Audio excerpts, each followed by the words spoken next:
One man who could teach the next generation a thing or two about dealing drugs is our guest tonight, the one-time world's most wanted man, Howard Marks.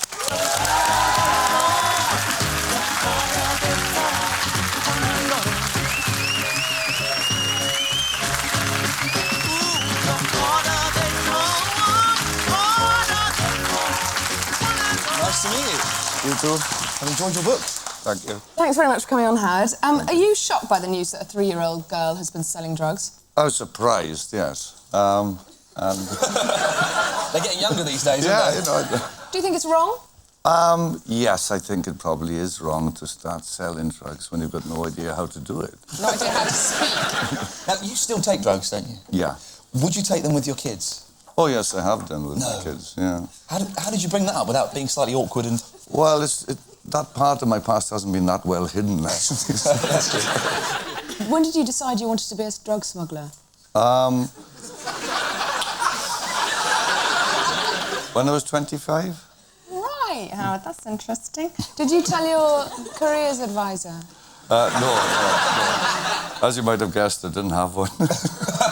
Now, you went to Oxford University. Is that where you first introduced to drugs? Yeah, that's where I first smoked cannabis. Yeah. Now, in your book, Mr. Nice, you claim you were recruited by MI6 as a student to work for them. Is that true? No, not that. I wasn't recruited as a student. A friend of mine was, and he later recruited me after I'd finished my student days. Yeah. What happens when you become a member of MI6? Does that give you a gun and stuff? And you get a fast car? I took it more as a licence to deal rather than a licence to kill.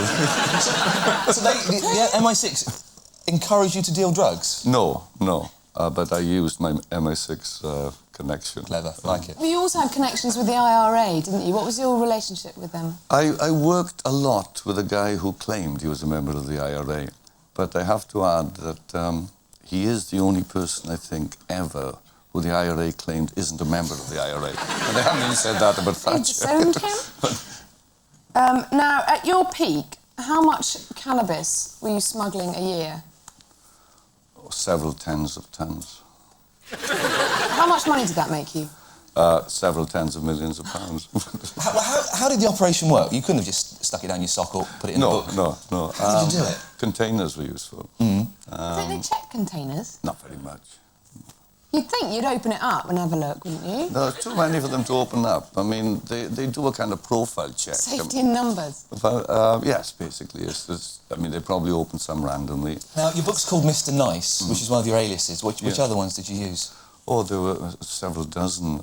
One was Tunnicliffe, one was Hayes, another was Albertson. Was it not difficult? I mean, because you're obviously caned all the time. Was it not difficult to remember what name you're supposed to be using? No, I never found it difficult. No. Is it a glamorous lifestyle, smuggling drugs? Yes, it is. It is, really? I thought you got on those.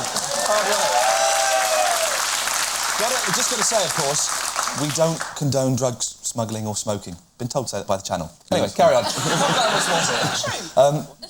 Having spent 9 years in jail and not having any money to show for it, would you say your career as a smuggler was worth it, or were they wasted years? Oh, they weren't wasted years, no. I mean, obviously, it's not the kind of CV of a successful smuggler, you know, being caught and banged up for 9 years. I wasn't very good at it, obviously. But I don't look back on those years as being wasted. Would you recommend it as a career to someone? As long as they could handle the prison, yeah. If you're so off your tree all the time, how can you even be asked to leave the room and go and smuggle drugs around the world? Well, a lot of the time you don't. You can do quite a lot on the phone. Do you think cannabis should be legalised? Of course.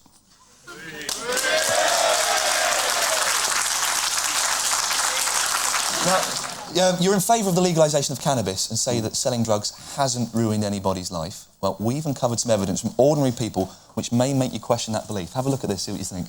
The reason I have long hair is because I smoke a lot of dope and I don't have time to get it cut. And it's all because of you, Howard. You. I sit around all day eating biscuits and smoking dope. It's all because of you, Howard Marks. Thank you, Howard. Because of you, I sell so many cigarette papers and sweets. Thank you very much.